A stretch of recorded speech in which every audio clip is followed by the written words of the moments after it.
My name is Karen. I'm a 25-year-old employee. My grandfather, who raised me, passed away 6 months ago. Today is the day when the lawyer will open my grandfather's will. That's why I was visiting my grandfather's house with my sister Susan, who is 4 years older and is my only family. Our parents passed away in an accident 20 years ago, and since then, we were raised by our grandparents. Since my grandmother passed away from an illness a few years ago, my grandfather's spirits have been declining year by year, and he became frequently ill. Out of concern, I lived in an apartment near my grandfather's house and often went back to check on him. "You're a grown woman. It's unbecoming to keep coming back home," my grandfather would say, but he would always laugh cheerfully nonetheless. Then one day, as I went to visit like I usually did, I found my grandfather lying in pain at the entrance. In a panic, I called the ambulance.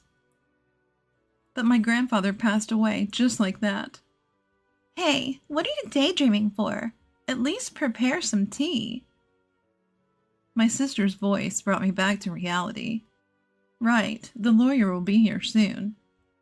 I responded and headed to the kitchen. Taking a quick glance, I saw my sister lazily stretching out her legs on the mat and yawning.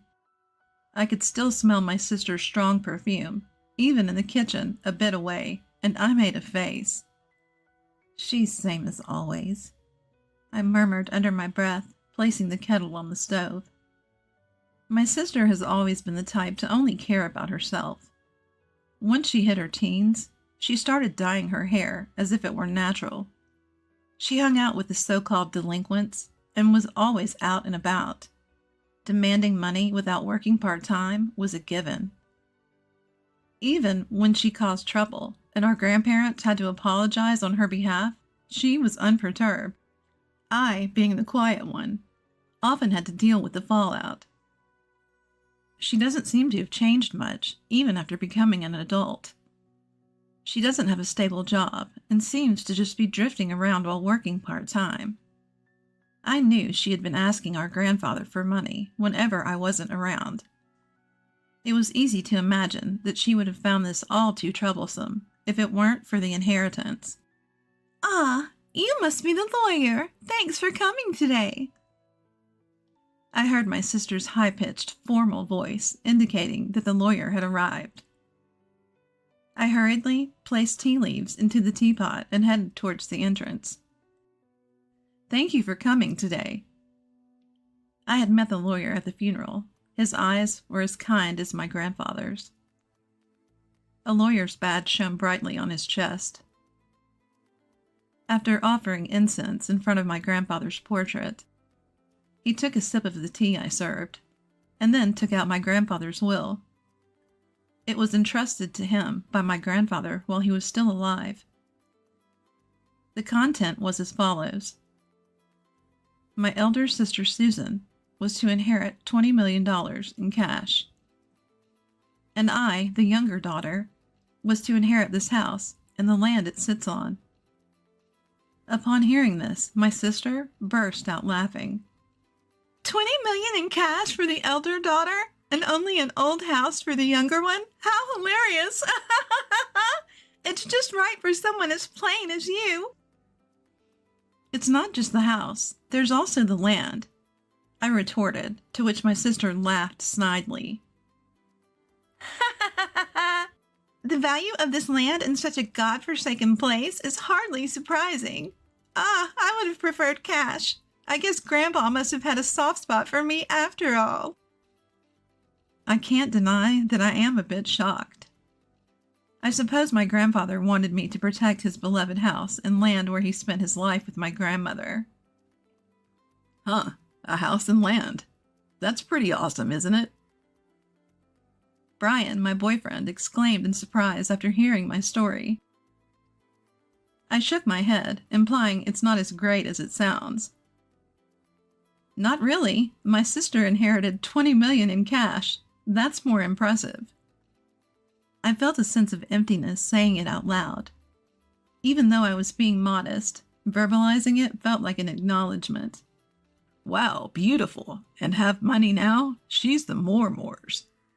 The better victory. I shot Brian a side glance for his insensitive comment.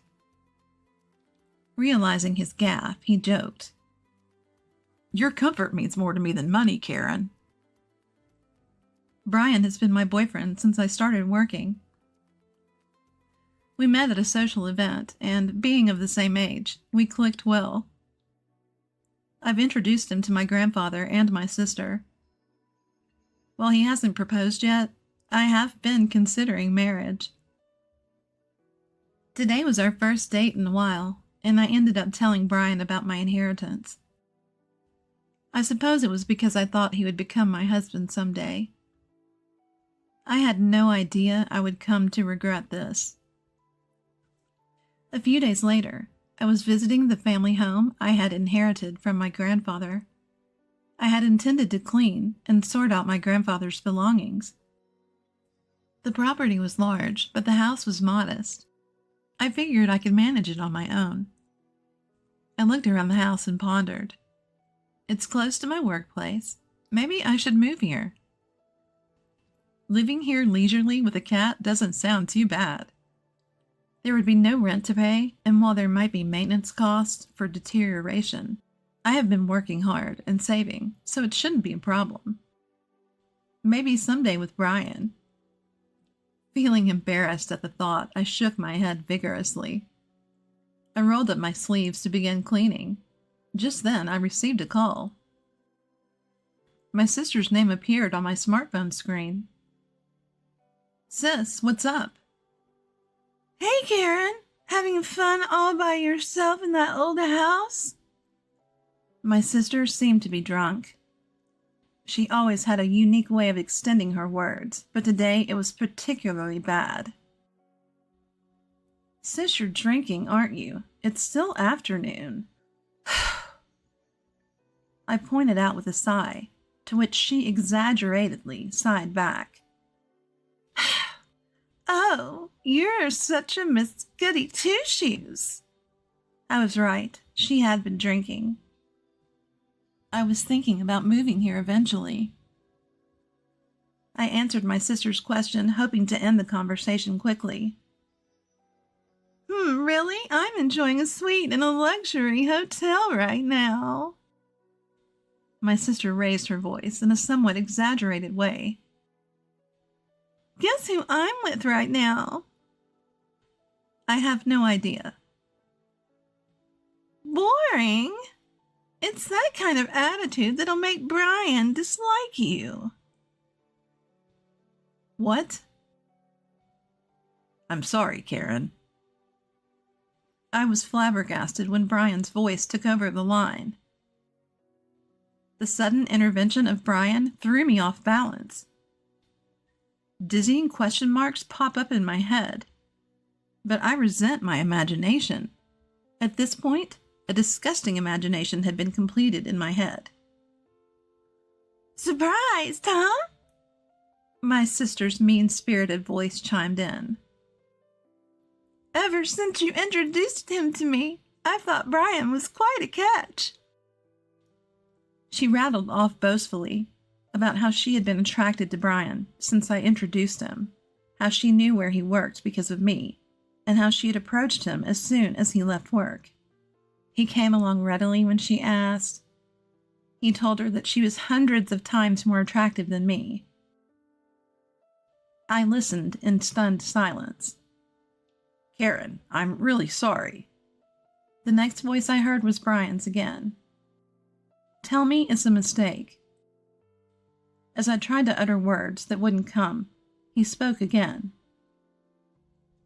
As a man, I had to take this opportunity. What? I do feel bad about it, but come on, it's impossible to resist a beautiful woman who has $20 million, right?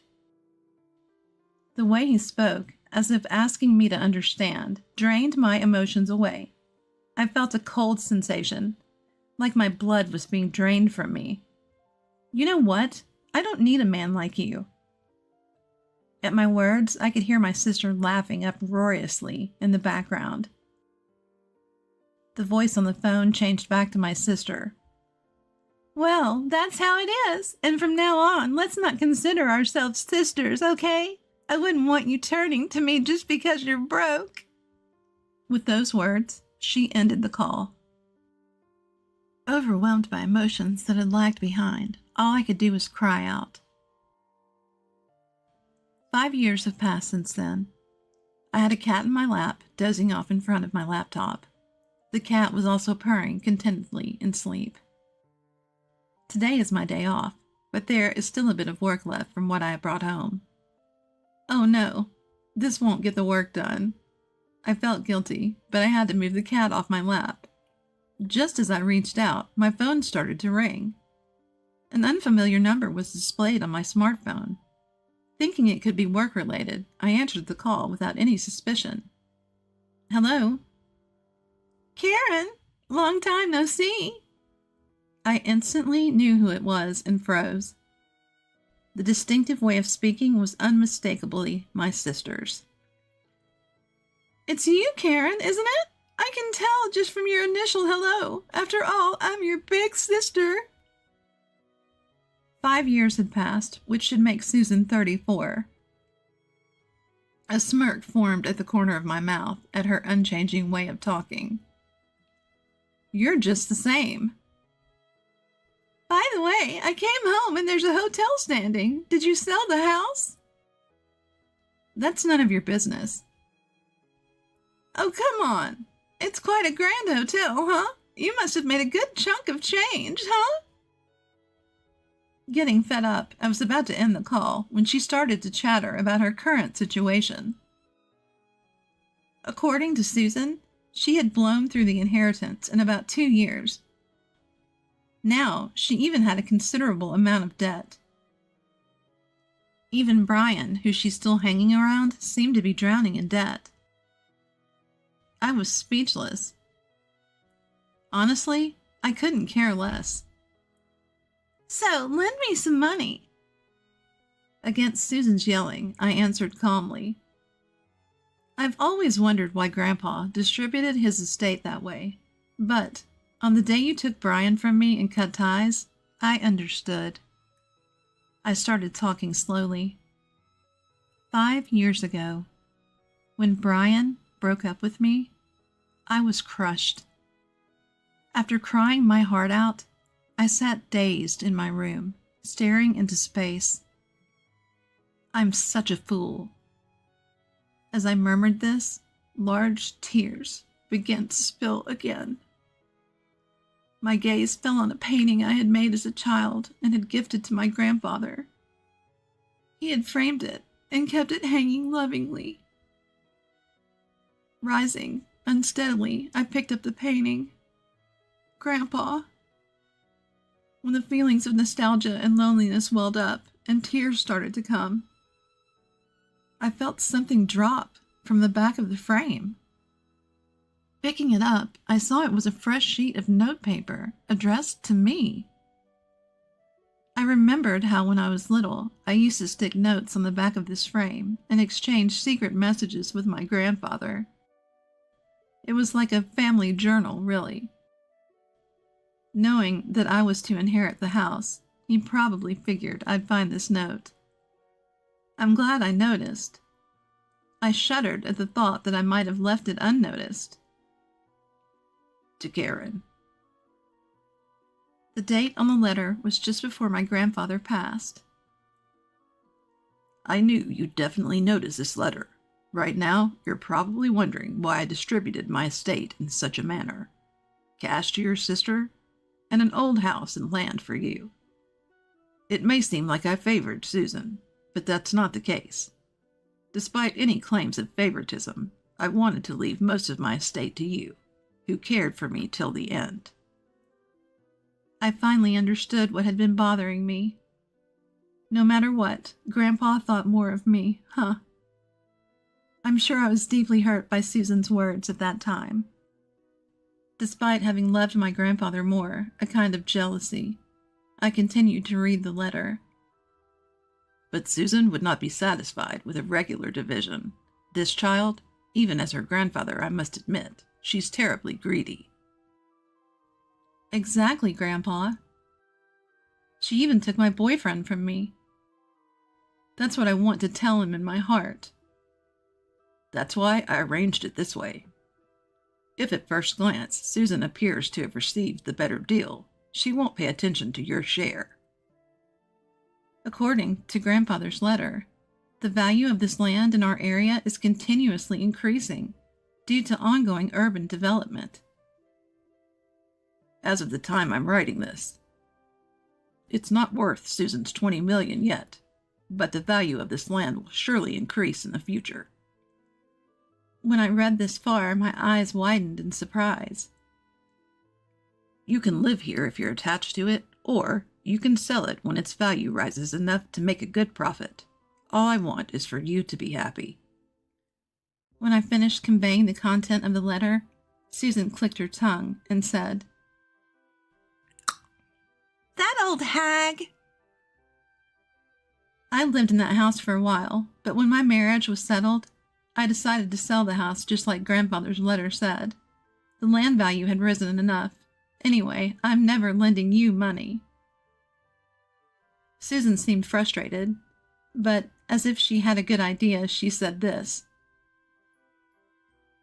"Right. If you want, I can give Brian back to you. So help your sister. It's a good deal, right?"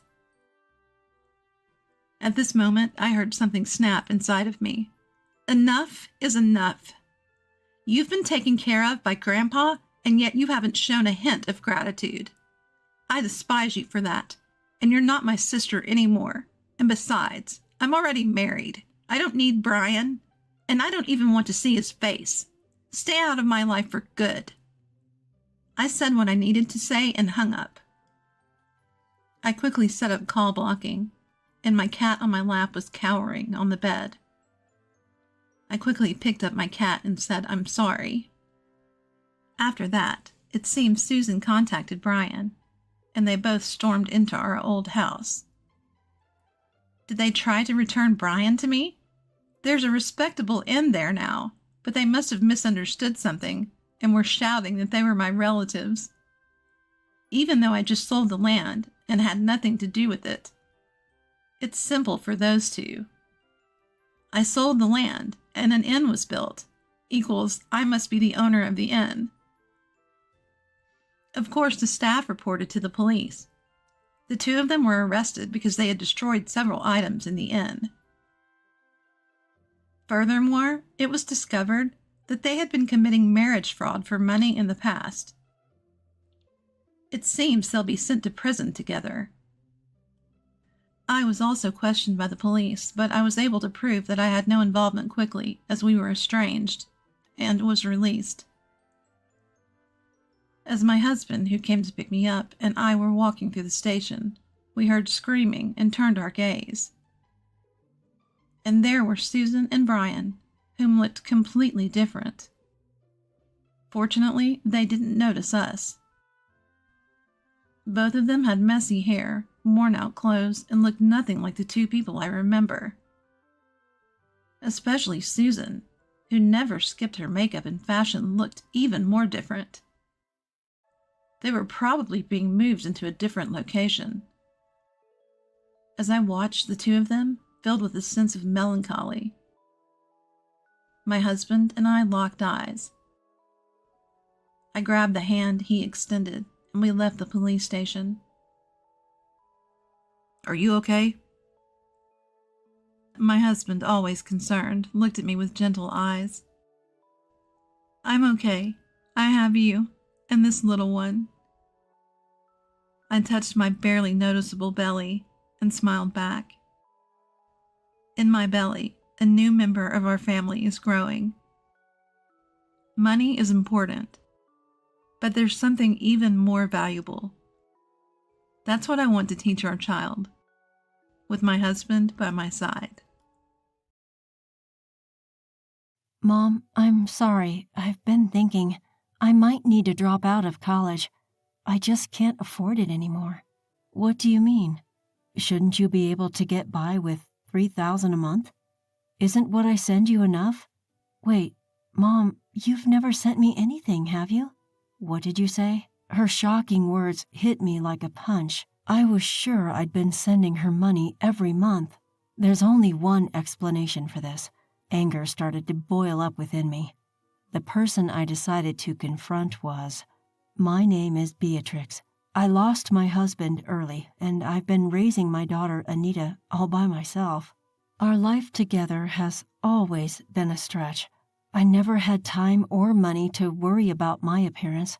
Did I look so miserable?" Occasionally, my mother-in-law would look at me with disdain. "Beatrix, can't you at least try to improve yourself a little? Your hair, your clothes, you look, well, a bit shabby." "I'm sorry, I'll try to do better." It hurts to be criticized, but she was right. I had no choice but to accept her words. I've never let myself get angry or snap back at her. In the spring of a certain year, my daughter Anita was accepted to her dream college. It was a far commute from home, so she decided to live on her own. "Anita, I'll do my best to send you money, so you have to do your best to study. Don't push yourself too hard. Remember, your health comes first." "Mom, that's my line. I'll work part-time too. Don't worry about sending me money." Her thoughtful words filled my heart. Anita had grown up to be such a kind child, even though our life had been tough compared to her friends and other families. I wanted to support Anita and make her college life as fulfilling as possible. I didn't want her to have to worry about money. So I worked harder than ever before. $3,000 a month. That was my goal. If I could send her that much, she wouldn't have to work a part-time job. My mother-in-law noticed my efforts and spoke to me. "So you're sending money to Anita? Can you really afford it? I hope that doesn't mean less for us. You know we rely on your support." I had always been grateful to my father-in-law when he was alive, and after his death, I continued to support my in-laws out of gratitude. "Don't worry, I've taken on more jobs, so I'll still be able to give you your share." "Oh, I see. That's fine then." After losing my husband, my income was unstable, and I guess my mother-in-law was worried. I understood her concern, so I never thought about reducing my contribution to my in-laws. Supporting my in-laws and sending money to Anita, it was more than $3,000 in total. Still, I managed to send it all, even if it meant cutting back on my own food and clothing expenses. Working all day and night was tough, but the messages from Anita always encouraged me. "Mom, I've made friends. Mom, there's this weird professor, but the class is so interesting. Mom, I didn't do well in class today and got scolded, but I'll keep trying." Reading such an innocent message from Anita, I could sense she was enjoying her college life. Any exhaustion I felt just blew away. I felt proud of myself, believing that my hard work was for her happiness. But over time, messages from Anita became less and less frequent. A few months later, her cheerful messages had stopped completely. Whenever I reached out with worry, she would only respond with a short, "I'm okay." Could it be that she was having so much fun at college that she had forgotten about her mother? Or maybe she had found a boyfriend and was focusing only on him. One day when I was brooding over such thoughts, suddenly my phone rang. It was Anita. "Hello, Anita? What's up? You called suddenly." It was unusual for her to call. Maybe it was because we always had face-to-face conversations at home, but Anita rarely called, even after she started living alone in college. Most of her contact with me was through text messages. "Yeah, I'm sorry, Mom. What happened? Is there something wrong?" Anita sounded down. I could tell something was wrong, so I focused on her voice coming from my smartphone. I ran out of money. I'm thinking maybe I should quit college." "What?" Anita's words were so unexpected that I couldn't help raising my voice. "What do you mean you're out of money?" "I'm sorry, I tried my best." Anita's voice was trembling as if she was about to cry. I had been sending her $3,000 every month, without fail. It wasn't enough for luxury, but she shouldn't be struggling to the point of having to quit college. She was also supposed to be working part-time. I never imagined that she would say she was out of money. Could she have gotten involved with some bad friends and skipped studying to spend all her money? I thought about it for a moment, then shook my head. That's not like Anita.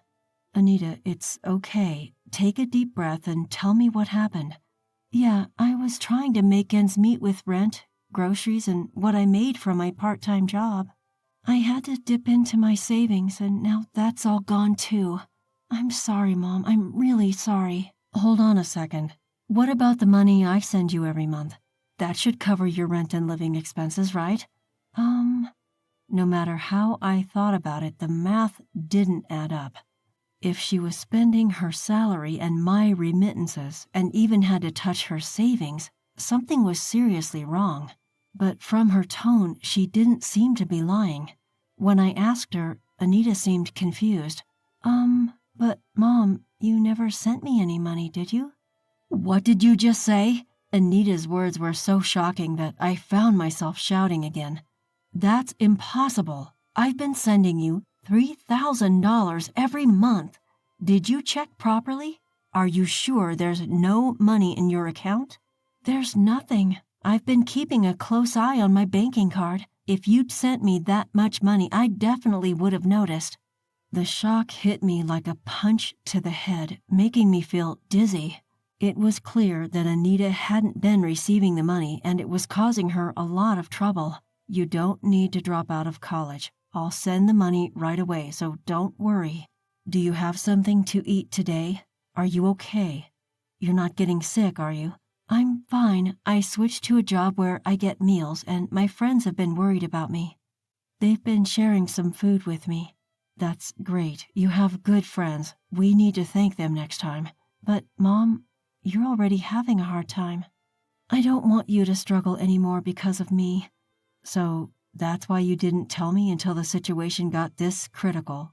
Thank you, but listen, for me, seeing you in such a difficult situation is much worse, so please, leave the rest to me. With that, Anita finally let out her emotions and started crying. I wondered when was the last time I heard her cry like this. After comforting Anita and hanging up the phone, I immediately took action. Driven by a growing anger, I decided to confront my mother-in-law, who lived nearby. Oh my, what's the matter, Beatrix? Showing up without a call? How rude. Never mind that. What have you been doing with the money I've been giving you each month? What? That money, of course, is for living expenses. As soon as I mentioned the money, I noticed my mother-in-law's face twitched for a moment. I'm talking about the money for Anita. I was giving that to you too, right? The remittance to Anita was not directly transferred by me into her account. I've been handing it directly to my mother-in-law who lives nearby, who offered to make the transfer herself when she learned it was for Anita. So I have been giving her an additional $3,000 for Anita's remittance. I would have declined if it was only about transferring the money, but there was a reason I didn't. That's because she said, I want to contribute to my granddaughter too. That's what you said, right? I trusted you and gave you the money, but what do you mean you didn't transfer it? My mother-in-law had convinced me with that. Even though she was getting money from me, I thought it was her kindness toward Anita and trusted her. What are you talking about? I've been transferring money to Anita's account every month. Yes, I have. Please stop lying so blatantly. Anita has told me that she never received any transfers. Oh my, for her to lie like that. What kind of child is she? Beatrix, maybe it's your parenting that's the problem. Excuse me? Hearing my own daughter being called a liar made me feel a rush of blood to my head. But if I lost my temper and forgot myself here, it would play right into her hands. I told myself to calm down, took a deep breath, and spoke again. Anita doesn't lie. If you insist on this, show me the bank statements where you made the transfers. I threw those away a long time ago. Listen, by checking Anita's account history, it's easy to see whether you really transferred the money or not. Even after knowing this, are you still going to call Anita a liar? Anyone could think of this, but when I said this, my mother-in-law seemed at a loss for words. She huffed again, muttering stubbornly under her breath. So persistent. I took a deep breath and said, "If you insist that you transferred the money, we should let the police investigate." "What? The police?" The mention of the police made her previously defiant face turn pale. "The police? Isn't that a bit dramatic?" "It's not. This is about money. You said you transferred it, but it didn't show up. That sounds like a crime to me. We need to get it properly investigated." I don't think we need to go that far." "Well, then I'll contact them now." "No, stop. I was wrong." As I pretended to call the police, she lunged to snatch the phone from my hands. She missed and stumbled, then fell down and started crying.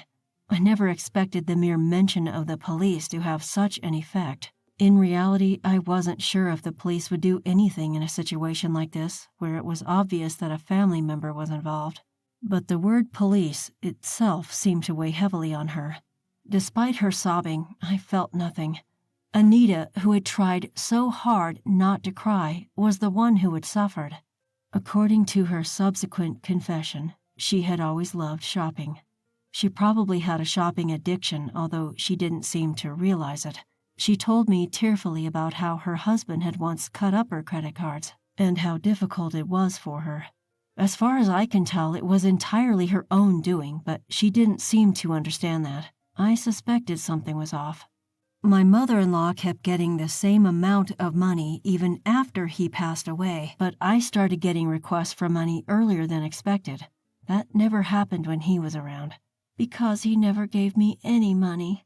When I went grocery shopping, he would check all the receipts, and I had to return every cent of the change. Can you believe that? It was awful. I felt so pitiful. I couldn't begin to understand what she thought was pitiful and didn't bother trying. In other words, when her husband was alive, he managed the household finances and kept her from having any extra money.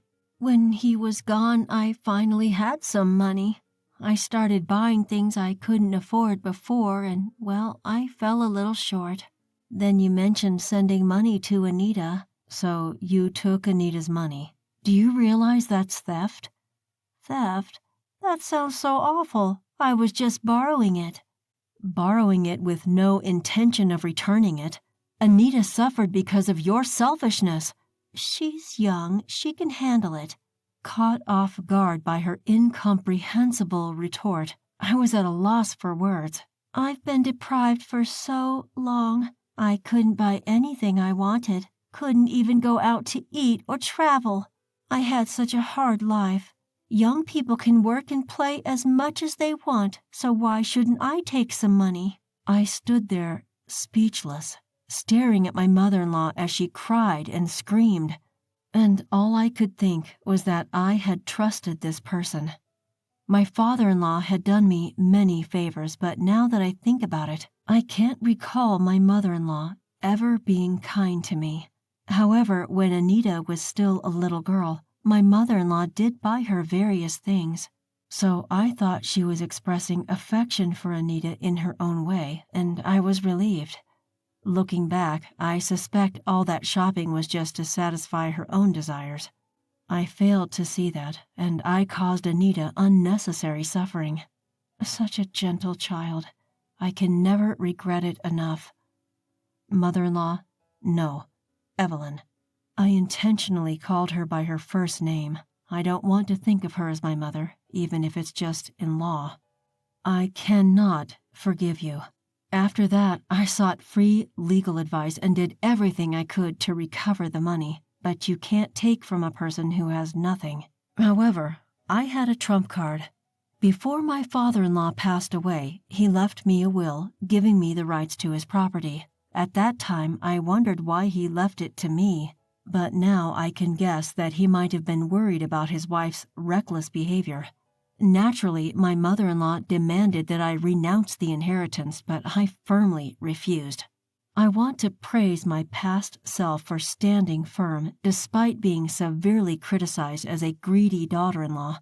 No matter what they say, I felt that I couldn't disregard my father-in-law's feelings. I didn't know the reason or the circumstances, but maybe I felt something. So technically, the house and the land are mine, and my mother-in-law is just living there rent-free. I decided to sell the house. That meant the parasitic mother-in-law living there was in the way. So I contacted my mother-in-law's parents. This contact information was secretly given to me by my father-in-law just in case. I really admire my father-in-law's foresight. That's why it's such a shame he didn't have a good eye for women. I knew that my mother-in-law had always hated her own family, but the reason became clear when I contacted them. They were a traditional farming family with strong tendencies towards male chauvinism. A stranger like me called, and they listened with a suspicious attitude, but they gladly agreed to take in my mother-in-law. It seemed like they wanted free labor. The conversation progressed quickly, and one day, out of the blue, her family came to pick her up. An event that my mother-in-law couldn't have predicted. I'll never forget the color draining from her face when I took her brother, who came to pick her up, to her house. Now, my mother-in-law is doing tough farm work under strict supervision. She can't even go shopping at the supermarket, let alone squander money, and she seems to be living a life without touching money at all. Due to the stress, she seems to have aged quickly and is working every day as a wrinkled, frail, ghost-like figure with white hair. Looking at the recent bank statement of the money I just transferred to Anita, I smiled, thinking that if I saw her at night, I might scream. The house sold easily. It wasn't in a particularly good location, but once I decided I was okay with selling it for a low price, a buyer came forward immediately. The amount was enough to recoup the money wasted by my mother-in-law. I used that money without hesitation for my living expenses, and I send Anita the money I earn from working. It's all money, but somehow the money I got from selling the house feels tainted, and I didn't like that. I've transferred this month's money, just now. With that thought, I quickly texted Anita. Even if I hadn't transferred the money, as long as I had communicated that I had sent it to Anita, she wouldn't have discovered the mistake so late.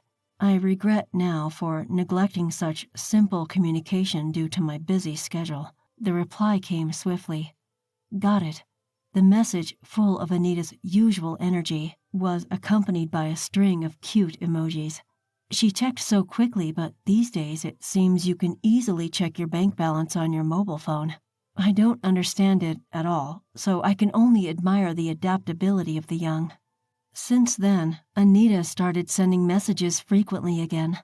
With the money reliably reaching her, her life must have become stable. It's clear from her texts that she's energetically continuing college without quitting.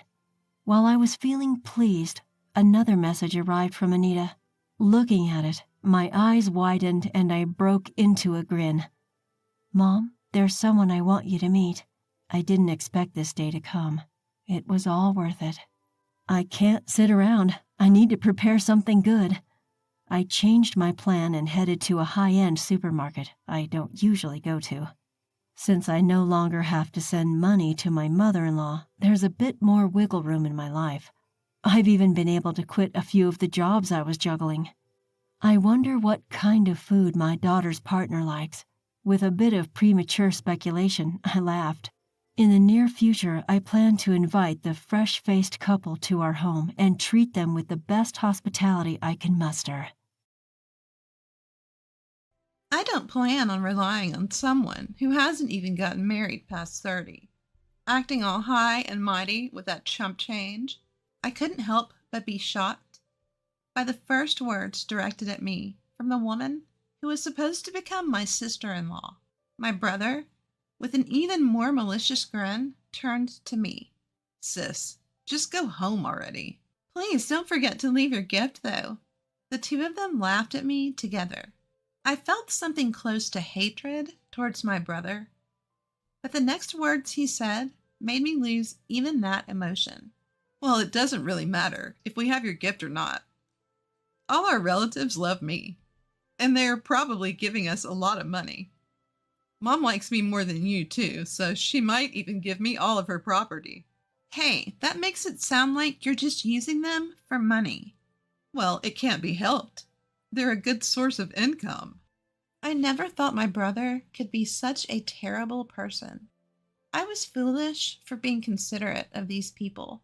Despite it being our first reunion in a long time, my brother hasn't changed a bit since the old days. If anything, his terrible personality has only worsened, and I couldn't stand it anymore. I reached my limit and left the waiting room while the two of them laughed together.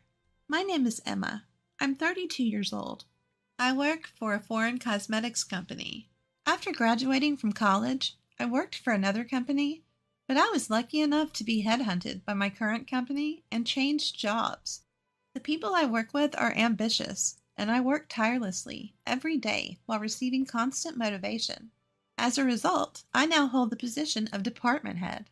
Ever since I started working at this company, they have recognized my worth. Every day has been enjoyable. Of course, there are times when I struggle with work, but the sense of accomplishment after overcoming those challenges is something I can't experience anywhere else. I've never been one to spend my days thinking about how much fun I'm having every day, especially before going to college. My days were very stifling.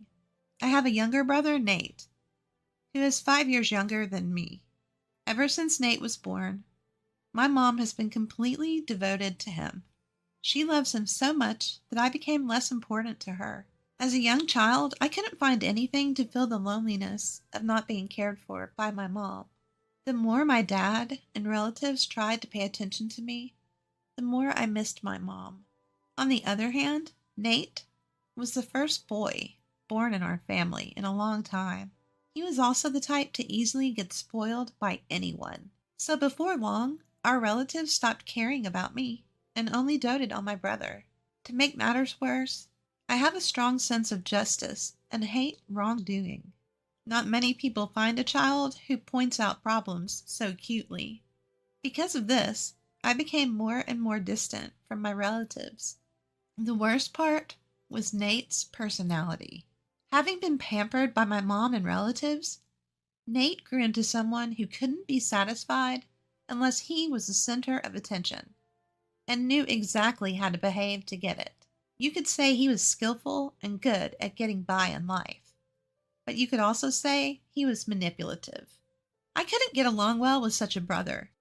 Nate often got into fights, and my mom always defended him. I started to lose my sense of purpose. Not just my mom, but my relatives also started favoring Nate, and I began to feel uncomfortable whenever our family gathered. Seeing me like this, Nate would say, "Why don't you go to the other room, sis?" He had a smiling face, but he was giving me a look that didn't allow any objections.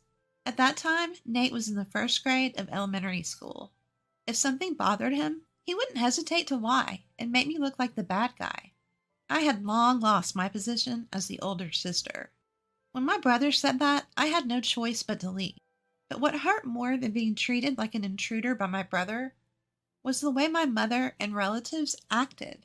When my father noticed I was gone and asked, "Where's Emma?" the relatives just shook their heads, and my mother said, "I don't know." Then Nate jumped in. Speaking of which, the other day, My mother and the relatives listened with great interest to his story, as if I never existed. It was so heartbreaking. Nothing changed, even when I wasn't around. At times like that, only my father's sister, Aunt Ava, worried about me. "Here you are. Don't you want to go back to the others? Or do you not want to?" As I cried quietly, sad and frustrated, my aunt sat down next to me. Without me noticing, she gently stroked my back as I buried my face in her lap. When I couldn't say anything, my aunt began to speak softly.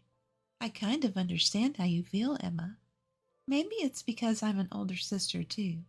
Ever since my brother was born, he was the one who got all the attention. And you know how our relatives are, mostly women, right? So they really spoil the boys. I always thought it was unfair. You too, Aunt Ava? I was surprised.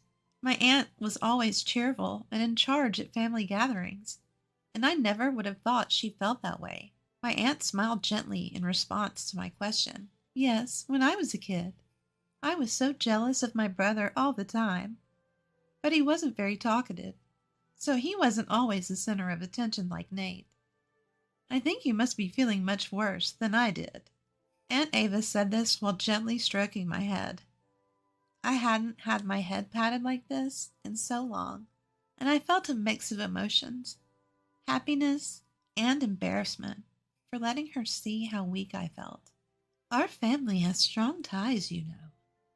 And Nate is kind of cunning, or maybe he's just good at winning people's hearts. He has that kind of personality, right? Everyone gets easily fooled by him. Really, Aunt Ava? You think that about Nate too? I was surprised again, thinking that no one in the family saw my brother that way. Aunt Ava winked at me, surprised. So don't forget, I'm watching you, Emma. If you want, I can talk to everyone about it. No, it's okay. Just knowing that you're watching me is enough to make me happy. All right, I understand. But if there's anything you want me to hear, I'll listen. You can always rely on me. After that, I looked forward to seeing my aunt at family gatherings. Even now that I've moved away, I still keep in touch with her regularly. The only other contact I have is the occasional email from my father with updates. Since I rarely go home, I don't know much about my family and relatives' current situation, so I never expected to get this kind of news from my father. Nate is getting married. Right now, I don't have a partner. One by one, my friends are getting married, and lately, even my coworkers are in a marriage rush. At a time when I was feeling a bit anxious, I got the unexpected news of my younger brother's wedding. Even though I'm not unhappy with my current life, I felt down. Then Nate contacted me, adding insult to injury. Hey sis, long time no see. I'm getting married, and my fiancée is already pregnant. Don't worry about not being married and showing our parents her grandchild. I've got that covered. But in return, give us at least $10,000 as a gift. It includes the cost of giving birth. Kids are expensive, you know. My already low excitement to celebrate Nate's wedding dropped to 0. Because of his sense of entitlement, I even considered not attending the wedding. But I convinced myself that this was a once-in-a-lifetime family event and decided to accept Nate's request. On the wedding day, after the ceremony, we were led to a family waiting room to prepare for the reception. I reunited with my mom and relatives after a long time had passed without seeing them. Of course, the topic was all about Nate. I tried to accept it since he was the star of the day, but my past memories kept coming back. That day, the gloomy, cloudy sky seemed like it would rain any moment, and my mood got darker and darker. That's when my dad talked to me. Emma, it's been a while. How's work? Oh, Dad, I'm getting by somehow. I see. So would you consider coming back home more often? My dad said that, but I didn't feel like it. Yeah, I'll come back when work calms down. I need to go to the restroom now. I left the family waiting room. I couldn't get out of there fast enough. I thought I had changed a bit, but I see others don't change so easily. As expected, I felt uncomfortable in front of my relatives. I let out a big sigh. At that moment, my phone vibrated. Come to the bride and groom's waiting room right now. It was a message from Nate. What does he want at a time like this? I headed to the bride and groom's waiting room, pondering. Did you bring it? As soon as I arrived, Nate asked me this question. I didn't understand at first, but I realized what he meant from his and his wife's nasty looks. Yeah, I brought the $10,000 gift. Are you satisfied now? Congratulations on your wedding. I reluctantly offered my congratulations, even though my heart wasn't in it. But I immediately regretted being considerate.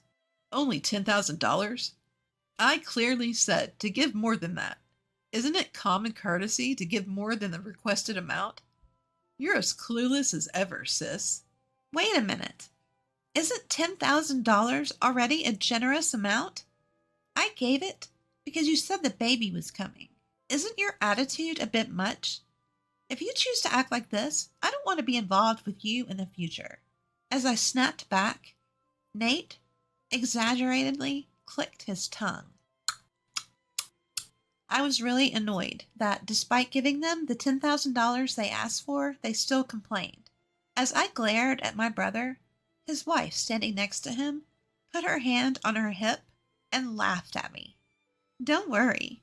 We don't plan on relying on someone who's still unmarried in her 30s and acting so high and mighty for such a small amount of money."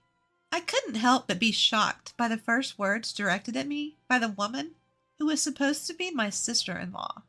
Nate also gave me a malicious grin. "Yeah, just take your gift and leave." "Make sure you leave the gift money." The two of them laughed at me together. I felt a strong hatred for my brother and his wife, but Nate's next words made me lose that feeling. "Well, even without your gift, we'll be fine. All our relatives love me. I'm sure they gave us a lot of money. Mom likes me more than you, too. She might even give me her entire fortune." Wait, that makes it sound like you're just using them for money. "Well, it's true. That's why we invited fewer friends and more relatives." I never thought my brother could be such a terrible person.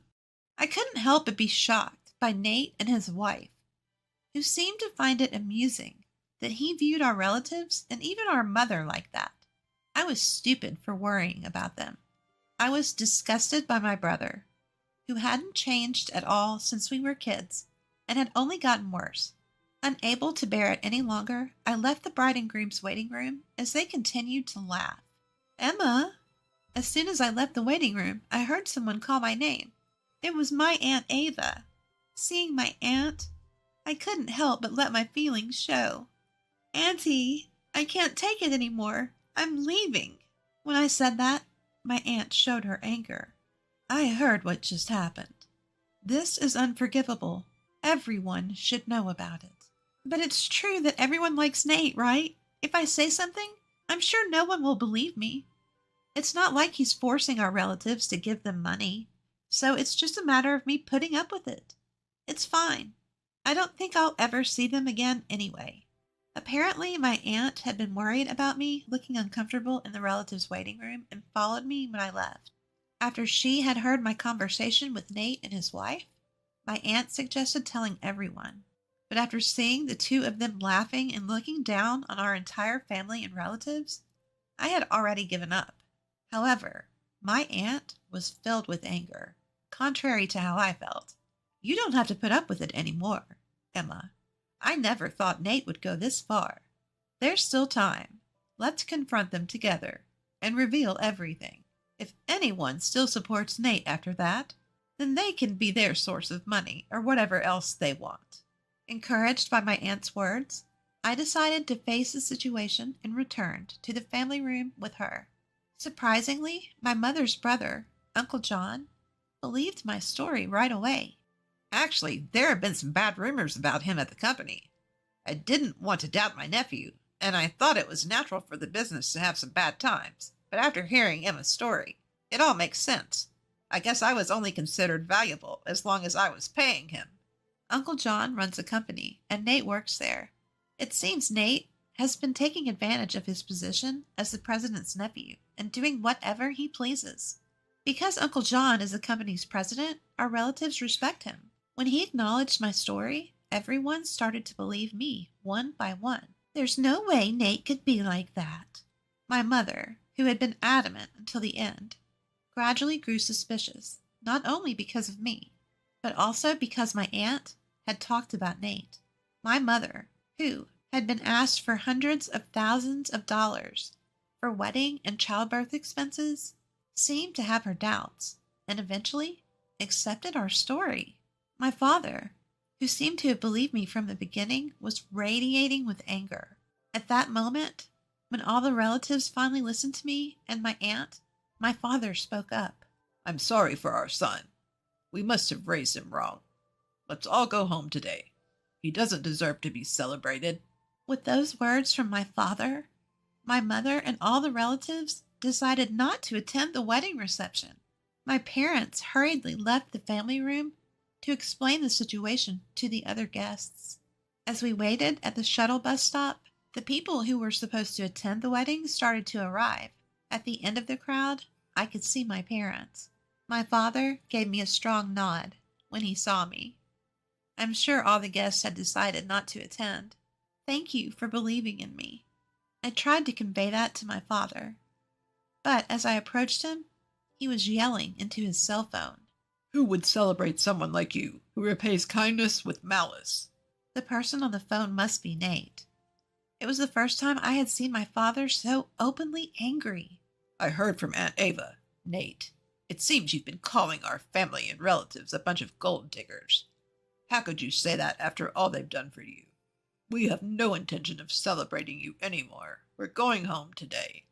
My father hung up the phone and apologized to me for all the hard times I had gone through. As soon as we got on the bus, Nate called me. Emma and Aunt Ava turned everyone against us and spread rumors. Now nobody's left at the venue. I calmly responded to Nate, who was panicking and raising his voice. Your Aunt Ava heard you guys making fun of the family. She joined in the conversation, so everyone believed us. Can you stop saying I spread rumors? I just told the truth. It's the same thing. What are you going to do about it? And I don't know. We're already on the bus. Don't say that. Are all of them on the bus too? If so, please convince them to come back with you. At first, Nate was confident, but now his voice sounds like he's about to cry, realizing the situation is bad. But I didn't feel like forgiving him at all. You just want the gift money, don't you? That's not my intention. Either way, we're not coming back, so goodbye. I'll cut ties with you after this. Wait, sis. I heard my brother's desperate voice from the phone, but I hung up without caring. After that, cell phones started ringing, one after another on the bus. It must have been my brother and his wife calling, but no one answered the calls from someone who saw their family and relatives as cash cows. In the end, my brother and his wife couldn't get any gift money from the attendees, not just me, our parents and relatives. They seemed to have planned to pay for the wedding with the gift money and ended up in a lot of debt. Not only me, but our parents and relatives were contacted for help, but no one was willing to help Nate anymore. On top of that, they lost contact with the few friends they had invited. The punishment for my brother was far from over. Our uncle fired Nate. He probably couldn't bring himself to defend my brother, who had been performing poorly and had a bad reputation. His wife had already quit her job for marriage, and even though they were in debt, I'm pregnant. She didn't seem to want to work. In the end, they had no money, constant fights, and decided to divorce before the baby was born. After giving birth, his wife tried to make money working at night, but her bad personality held her back, and she could barely pay off the debt. My brother couldn't find another job and got stuck in a cycle of borrowing more money to pay off his debts. He seemed to have come back home for help several times, but both our father and mother rejected him. On the other hand, I've been going back to my parents' house more often since Nate's wedding. I've been attending family gatherings, and I don't feel uncomfortable anymore. As a result, I feel like I have more room in my heart and can see things from a much broader perspective. I've become more flexible in dealing with work accidents and requests, and my colleagues, subordinates, and bosses have praised the change in atmosphere. And just the other day, I was invited to dinner by a salesperson from a company we've been dealing with for a while. I feel a little excited about the long-awaited signs of spring. One day, I came home to find my room completely empty. What the heck is going on? Behind me, I heard a triumphant voice from my sister-in-law. Childless, unproductive old woman like you can do nothing but stand in my way. Get out. Sister-in-law was trying to move me out and take over my parents' house. I was single. That is ridiculous. I'll thoroughly investigate your wicked scheme. My name is Catherine. I'm a single 40-year-old office worker. It's not that I've never met someone good, but for various reasons, I ended up never getting married. Sometimes I feel lonely, but, well, that's life. I've reached the age where I can accept that marriage isn't everything. Being single is indeed carefree. Plus, there's a matter of taking care of my parents. I have one older brother, but he lives far away from our parents' home. My brother left our hometown to pursue his career, and since our father passed away 3 years ago, my mother had to live by herself. Living not too far from my parents' home, I became concerned about my elderly mother and decided to take the plunge and live with her. Now it's just the two of us, 2 women, enjoying our peaceful days. However, my mother, whose mind is still sharp, broke her leg a year ago and has become disabled. She has difficulty walking with a cane, and she mostly moves around by car or wheelchair. She's somewhat disabled in the house as well, and has become in need of care. Because I am single and able to live with her, she has been taken care of. If I were married and living elsewhere or living far away, it would have been quite difficult, so I guess it's been all right that I'm still single. Yeah. That said, while I'm content with my life, there's someone who's not happy about it. My sister-in-law. My brother married a woman who is much younger than him. So even though she is a sister-in-law, she is younger than me in her early 30s. A young sister-in-law. My brother's family lives far away, but they come home for the holidays like Christmas and summer vacation. However, for some reason, every time they visit, the sister-in-law is harsh towards me. This past Christmas, when my brother's family came to visit us, the sister-in-law came over and whispered in my ear, "Catherine, still mooching off your parents, I see." What? No, I'm not exactly mooching off them. Living at your parents' home at 40 years old and being single, if that's not a parasite, I don't know what is. Is that so? Yes, I'm raising 3 children, you know. Do you get what I mean? What do you mean? The population of our state is decreasing, isn't it? Our family is contributing to the population increase. Singles like you are truly harmful. Harmful? Do you enjoy decreasing the population? Is there any point in being born if you're going to be single for life? She goes that far. At least have a child or something. What she said struck a chord within me. Although I am single due to various reasons, there was a man I wanted to marry. But there was a bit of a problem with my body. Simply put, I can't have children. He asked me to be in a relationship with him, and since he had an intent for the future together from the beginning, I laid out everything on the table for him since day one. He said, "I just want to be with you, even if we don't have kids. As long as we're together, I'll be happy." So I agreed to date him. But marriage turned out to be more than just the 2 of us. The trials and dramas we went through ultimately led me to stay single. The appalling words of my sister-in-law left me speechless. And yet, she had the audacity to take advantage of me financially. We have 3 kids, you know. Be fair with your Christmas gifts. We expect them to be generous. We expect you to gift us some money as a kindergarten enrollment celebration, and it's gonna be at least for $1,000. You're not so poor that you can't afford that, right, Auntie?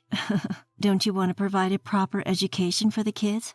Oh, right, you don't have any kids, so you wouldn't understand. But I let you have the joy of raising our kids, so pay for their extracurricular activities. It's like she thinks if she uses the kids as an excuse, she can get away with more money. Sure, I'll give gifts for occasions, but I don't understand why I have to bear with her tisk-tisking after she checks the amount of money in the envelope on the spot. And why should I be the one to pay for their extracurricular activities? When I bring it up to my mom or my brother, they make incredulous faces, unable to believe such audacity of my sister-in-law because they haven't seen it. That's right, she only ever behaves this way when it's just the 2 of us. She's pretty slick. This past New Year's holiday, she immediately opened the New Year's gifts I gave to my nephew and niece. It was while my brother was out of the room, having stepped away for a moment to help my mom with something. She spat out, "Huh? This is it? This paltry sum is your gift? Just how poor are you, you stingy bitch?" It's another comment that my mom and brother find hard to believe, so I'm thinking I should start recording her. However, there would be such negative repercussions on the family relationships if I keep tattling on, so I can't say much. After all, my mom has 3 adorable grandkids. If my complaints lead to my sister-in-law refusing to visit, my mom would be deprived of seeing her grandchildren.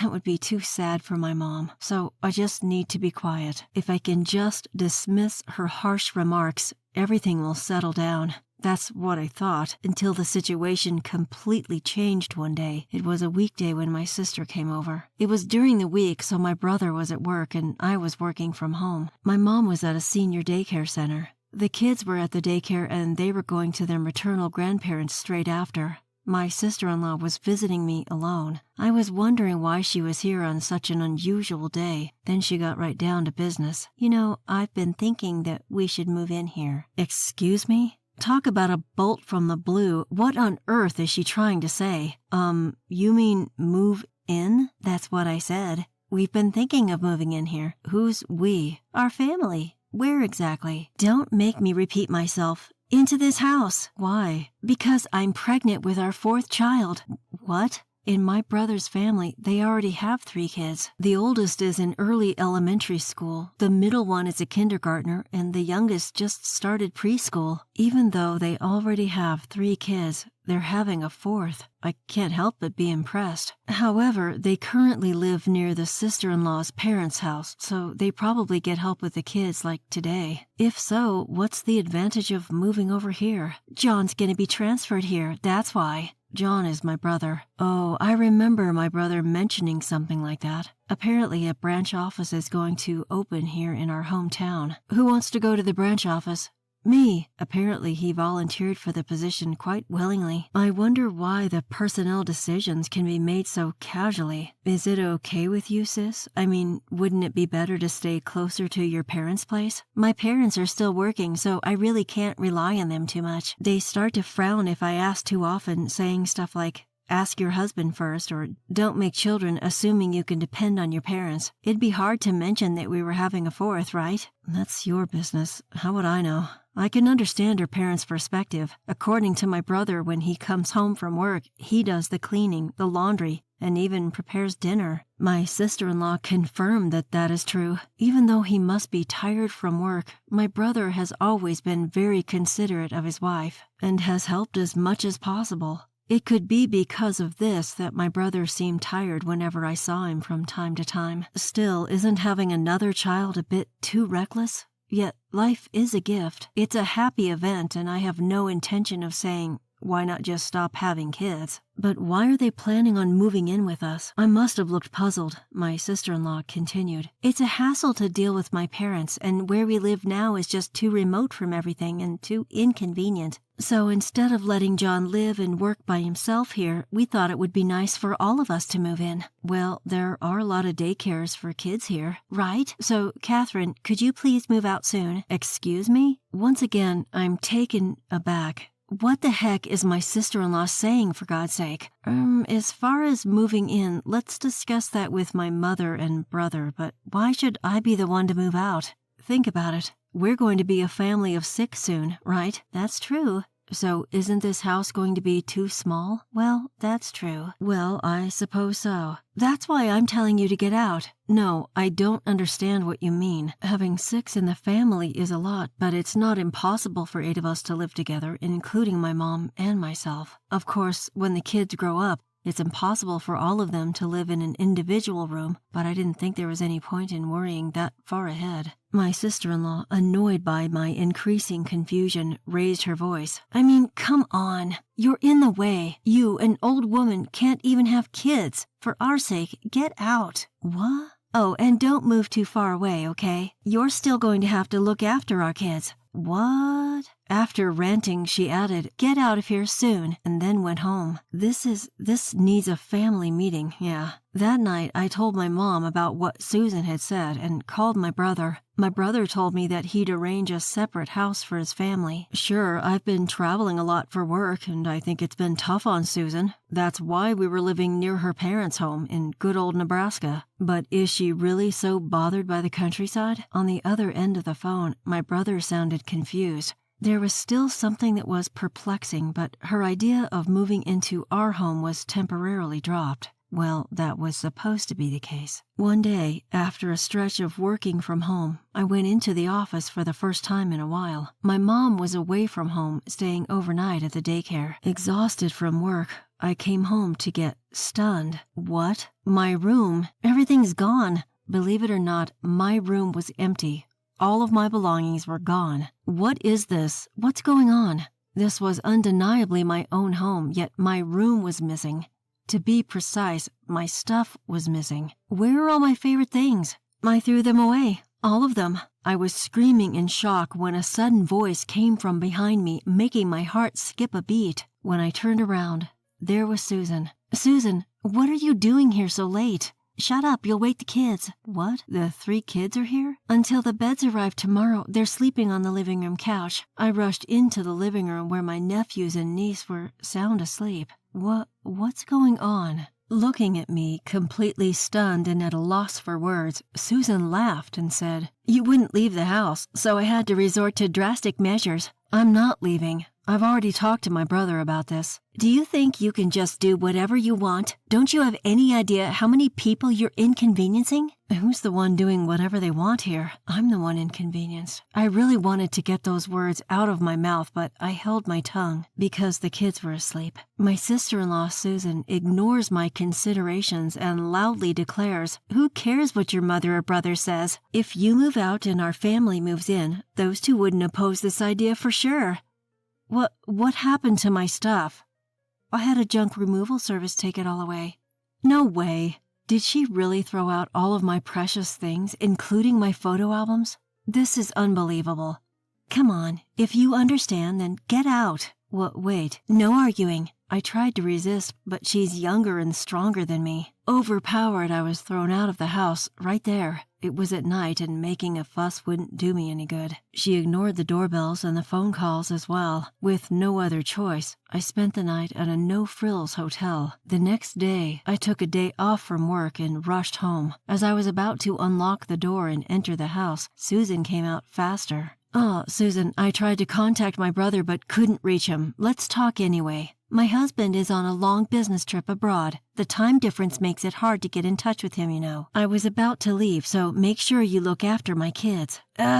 Susan! Leaving me in shock, she left quickly. She was all dressed up and everything. With no other choice, I looked after the 3 kids and had a bitter expression when I welcomed my mom home in the evening. "Mom, isn't this a bit much?" "Yes, it's a bit much to ignore John's opinions and be so forceful. Leaving the 3 kids and going out is unbelievable. If she wanted to leave the kids with someone, her own parents would be the best option." "Yes, what are the real benefits of living here?" Speaking of which, she went out quite dressed up. Really? There might be a clue in that. Agreeing with my mother's words, I immediately requested an investigation from a private detective. A month later, I now live in a 1-bedroom apartment as a temporary residence, which I had to find in a fluster. My room in my parents' house has been completely remodeled by Susan, and it's nowhere near what it used to be. John was furious, saying, "Don't do as you please," but she seemed to argue that once they moved in, it'd be their place. And she also seemed to say things like, "You're often away from work, aren't you? I thought it'd be nice for the family to stay together, so I came along. Raising children is really hard.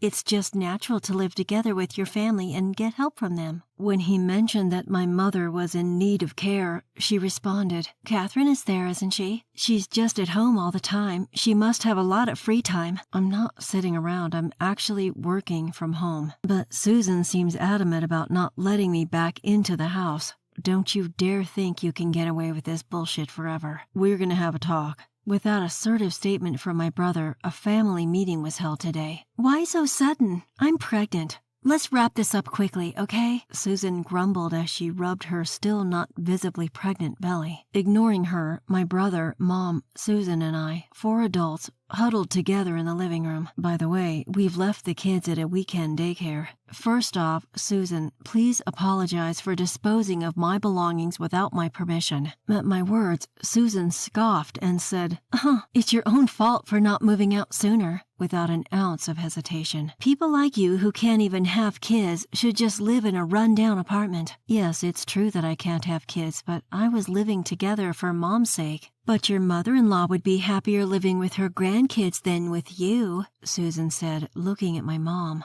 My mom replied, "Of course I'd be happy to live with my grandkids," but hearing this, Susan smirked triumphantly. "See? Did you hear that? It's much more meaningful for us to live together than an unproductive person like you." But, ignoring Susan's words, Mom continued, "If they were my real grandchildren, Huh? Susan was dumbfounded, not understanding my mom's words. At that moment, my brother presented a large envelope. What is this? The result of your affair investigation. My brother responded calmly. Huh? Susan seemed surprised and stared at my brother, who continued speaking, unflustered. You thought we wouldn't find out, didn't you? What are you talking about? I didn't cheat on you. Really? So these pictures are photoshopped, huh? In response to Susan's denial, my brother spread several pictures on the table. In them, wait, no. There were photos of Susan flirting with a guy. I thought it was strange when you forced us to move away from our parents who help with the kids to move in here. But the city is more convenient, isn't it? But you're not even using any childcare services and pushing the childcare onto Catherine, aren't you? Well, I need a break too. Then why not use the childcare service like today? It's a waste of money. Do you think I haven't given you enough money? I'm saving up for our future. What does that mean when our bank account is down to zero? Saying this, John spread the bank book. Indeed, it was completely zero. What? Hey, why are you just looking through that like it's nothing? It's our family money. Of course I have the right to check. So where's the savings for our future? Well, in a different account. Oh, really? Let's see that bank book then. I don't have it right now. Where is it? Well, As I watched her continue lying, Susan finally stumbled on her words. Although it wasn't particularly hot, sweat trickled down her forehead. Maybe in the attic? At that moment, John smacked the table hard. Enough with the lies. Can you still make excuses in front of this picture? Oh, sorry. It was just a momentary lapse of judgment. You've been having an affair with this man for a while. Ever since we got married, right? The guy told me. What? No, why did you talk to him? He's got a family too. He told me everything under the condition that I wouldn't tell his wife. What? He betrayed me. The one who betrayed us is you. Susan seemed flustered in front of John's angry face, but eventually she seemed to regain her composure and the sweat had stopped. Then she said, Well, I do regret the affair. I won't do it again. Of course not. But I think it's better not to divorce. It's better for the kids to be with their mother, and more importantly, I'm carrying a new life in my womb. You don't want to be apart from the child, do you? Looking at me, Susan continued. You can't expect grandchildren from a childless daughter, and if I take the kids and leave after the divorce, you'll never see your grandkids again. Is that what you want, mother-in-law? Then she turned towards my mother. Seeing our silence, Susan laughed triumphantly. See? Isn't a barren old woman just a nuisance? It's natural that she should leave. Susan stomped around, huffing and puffing. But then, something unexpected happened. Mother quietly said, Well, you who are totally unproductive to me should also leave with your child. Huh? As she started to smile, puzzled by what she heard, John presented a document to her. What's this? Huh? DNA test results? Negative? What is this? It's the result of a DNA test between me and the kids. When did you? That ain't none of your business. Anyway, the results are as they are, all three. They aren't my kids. And here are the results with your affair partner. Confirmation, meaning they are indeed your kids. What? Huh? My kids ain't mine, meaning they're not my ma's grandchildren. They're complete strangers. No way. It ain't a lie. You knew it, didn't you? You knew, and you pulled a cuckoo move on me, didn't you? I didn't. That's what the other guy said. You said, it's sad that our children can't live together as a family, to him. Susan looked so pale, she might fall over at any moment. And then my mom gave the coup de grace. So you're a burden because you can't bear my son's children. Please pack up and leave with the kids and hurry. What? Are you going to throw us out into the street? Such young kids? You monster! It was then that Susan cried out, trying to elicit sympathy. The monster here is you. A different loud voice echoed through the room. Susan spun around and her eyes bulged. Dad? Why are you here? And Mom too? Yes, there stood Susan's real parents. They've agreed to take all the children once I explain the situation. You stupid daughter! Can there be a more disgraceful story as a parent? I'm sorry. Apparently, Susan can't hold her ground against her father. Her face turned blue as she sobbed. John, and to his mother, and Catherine, I'm really sorry for my stupid daughter.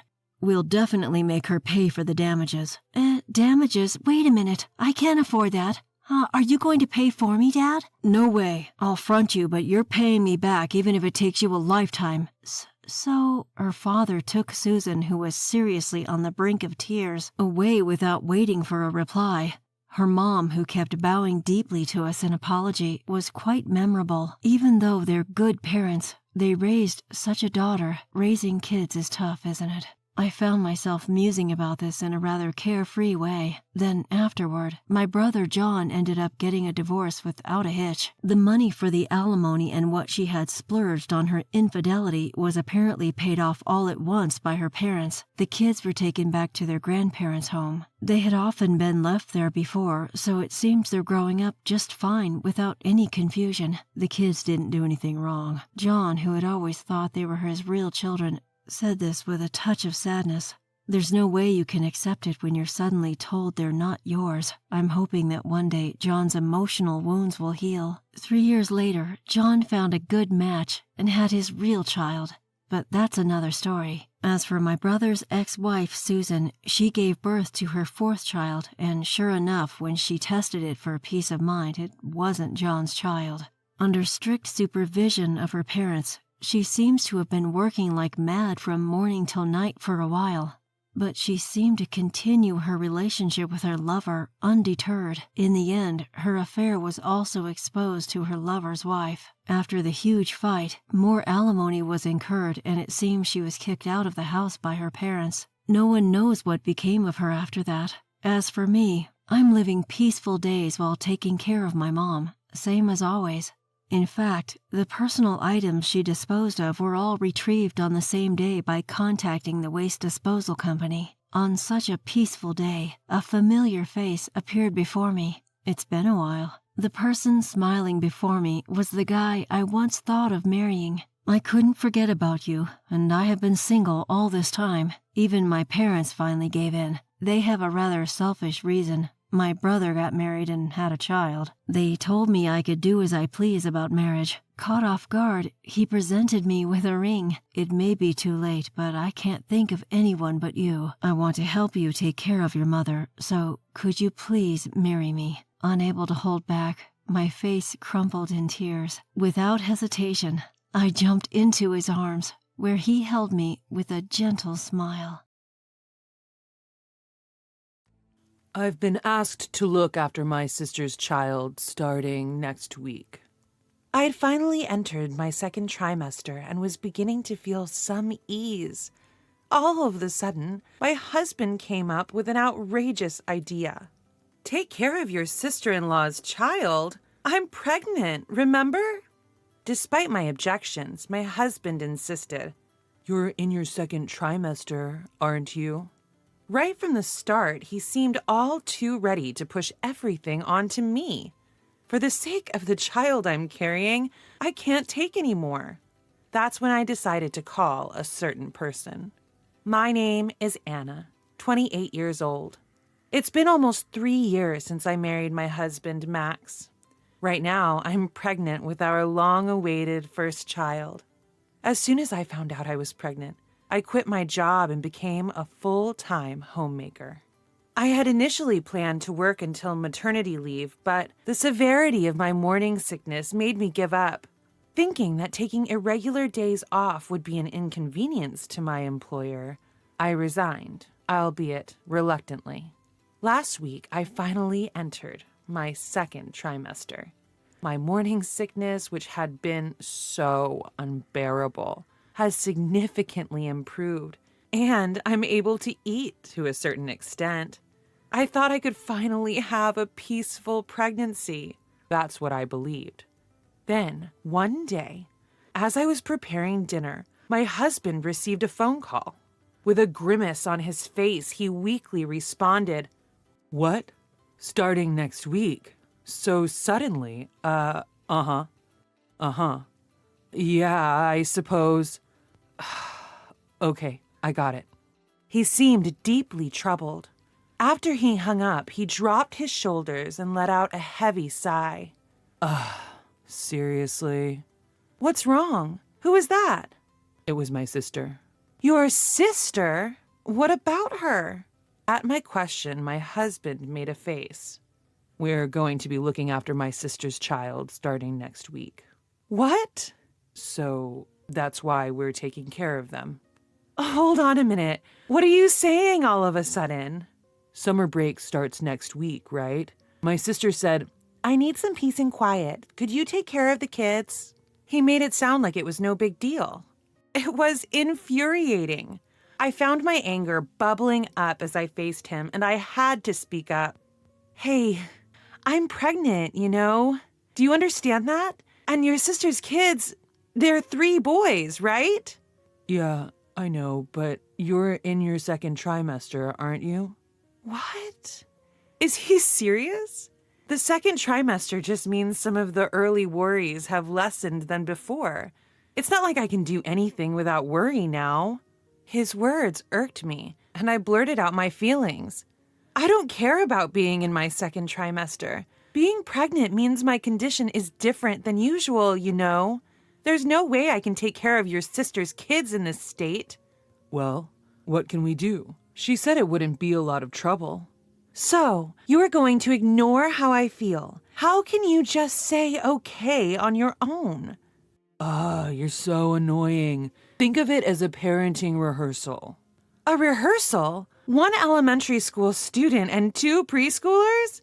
You think I can take care of 3 rambunctious boys right now? Well, that's... Cornered by my harsh questions, Max could only look down, guilty. When will this end? I asked, to which he replied something else I couldn't believe. The duration is, about 2 weeks. What? 2 weeks? That's way too long. Are you out of your mind? She's the one who said it. What can I do? If you have any complaints, tell her, not me. You keep saying, my sister this, my sister that. Don't you have your own opinion, Max? Are you going to prioritize your sister's demands over your pregnant wife? Well, I can't help it. She's scary when she's mad. What kind of reason is that? Max has an older sister, Annie, who is 5 years older. Despite being almost 30, Max seems to be completely under her thumb. It must be the age difference as well as Annie's strong personality. He always prioritizes her wishes first. Every time I heard about it, I couldn't help but feel pathetic. Up until now, I would have just resigned myself, saying, well, it's just the usual, can't help it. But the circumstances are different now.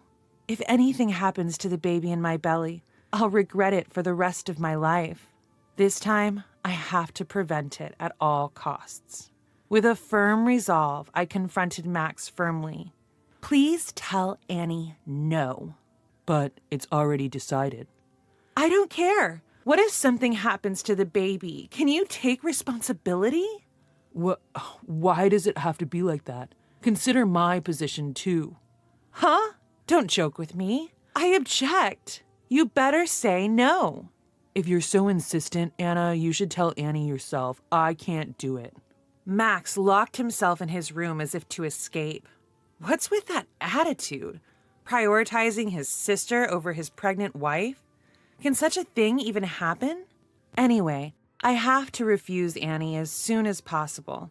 I immediately tried to call Annie, but there was no sign of her answering. Why? Why isn't she picking up?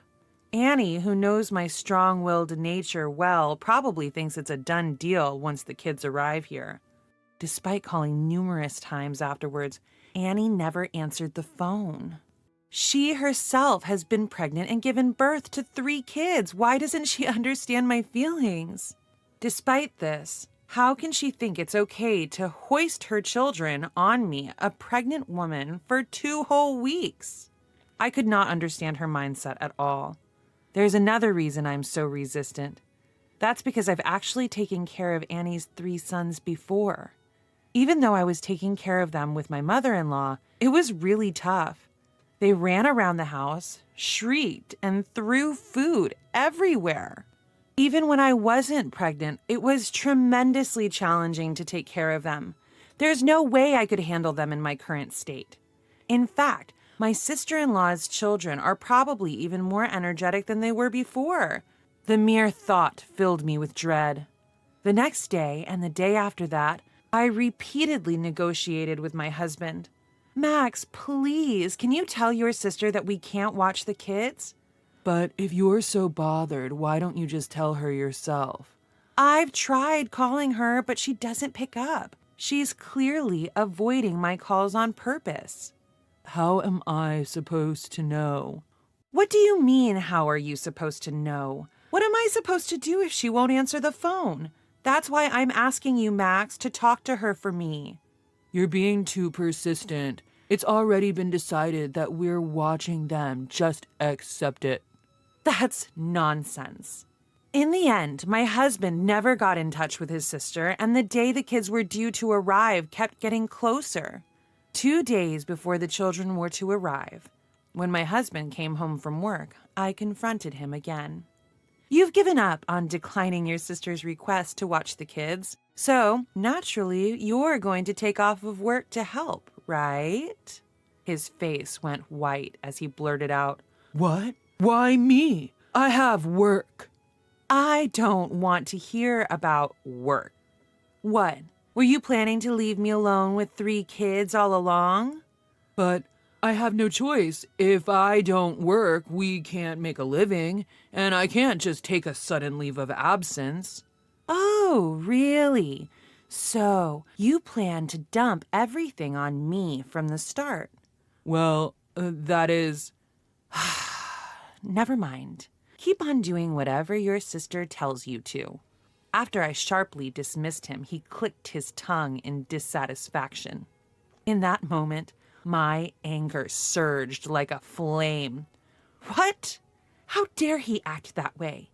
This whole situation started because he didn't firmly decline in the first place. I can't stand this. I'm not going to be manipulated any longer. I immediately decided to return to my parents' house. So I dialed my mom's number back at home. Hello, Mom? It's me. Oh my, it's been a while. What's up? Well, actually, as I narrated the events of the past few days, my mom's reaction was unexpected. I see, but no, you can't come back here. What? Why? I'm really stressed out with what's happening right now.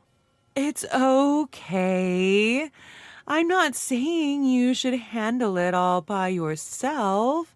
I'll come to you. What? What do you mean by... I'll come there and straighten out Max and those kids. Any husband who can't take care of his pregnant wife isn't worth a dime. We need to fix his attitude now. But, Mom... Before I could finish my sentence, Mom cheerfully reassured me. It's okay. I won't let you be wronged. Just leave the rest to me. Okay. All right. I'll be there the day after tomorrow. And just like that, the call ended. Although I was worried, the idea of my mom coming over was reassuring.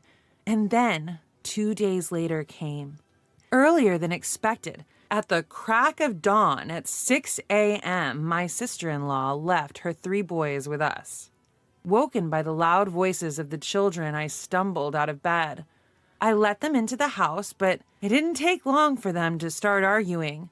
Hey, this is my game. Don't touch it. Brother hit me. Auntie, I'm hungry. It was like a war zone. Hold on, all this in just 1 hour of their arrival? Why would the argument start so quickly? Just then, my husband in his sleep woke up. Okay, take care of the rest. What? Wait a second. You're still going to dump this situation on me? I don't have a choice, do I? I have work. This isn't a joke.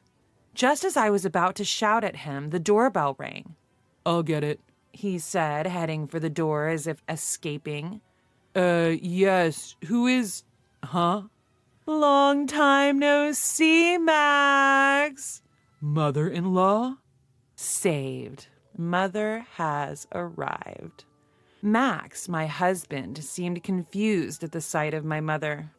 Why is my mother-in-law here?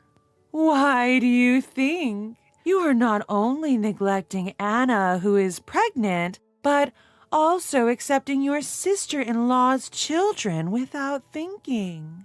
Well...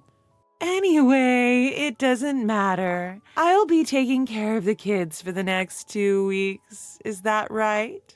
You're about to become a father, Max. I won't allow you to just stand by and watch. At Mother's words, Max hastily shouted, "Wait a minute. I have work. And if mother-in-law is here, Anna will surely feel relieved." What are you talking about? So, if I go home right now, you will take a leave from work and take care of everything? Well, that is... Listen, I'm not asking for 2 weeks. Just take a week off on paid leave. What? Paid leave? For a whole week? Of course. You're the one who let your sister-in-law dictate to you. Or would you prefer that I take Anna home with me right now? No. That would be a problem. Okay, I understand. I'll take it. I'll take a week of paid leave. And so, Max ended up taking a week of paid leave and was tasked with helping Mother take care of the children. Can you boys introduce yourselves? When Mother asked the 3 boys, they started shouting in response. Who the hell is this old hag? So annoying. Annoying. Okay, let's start with learning some manners, shall we? I'll be keeping this game of yours. Hey, give it back. Not speaking very nicely, are you? Well, I'll be treating you appropriately then. With a hard glare from Mother, the children let out a small squeak. It's quite something, you know, even if I do say so myself as her daughter, but when my mother gets angry, she's terrifying. When she's mad, she turns into something so fierce you can hardly believe it's the same woman with her normally gentle expression. Plus, my mom used to be an elementary school teacher. There's hardly a better person for handling children. Throughout this time, my mother didn't hesitate to discipline the unruly kids. She made sure they were in bed by 9 p.m. and got them up at 7 a.m. While they were at our place, she set a limit of 1 hour of video games per day. 2 weeks later, I was worried about what would happen, but it all went smoothly. Even the kids who initially disliked my mother gradually started listening to her. We were supposed to send the kids back to my sister-in-law's house that day, but my mother stopped it. Max, I'm taking the kids to your parents' house. What? And please invite your sister-in-law to your parents' house too. Is that okay? Yes, understood. In these 2 weeks, my husband was entirely reformed by my mother, becoming a more dependable man than before.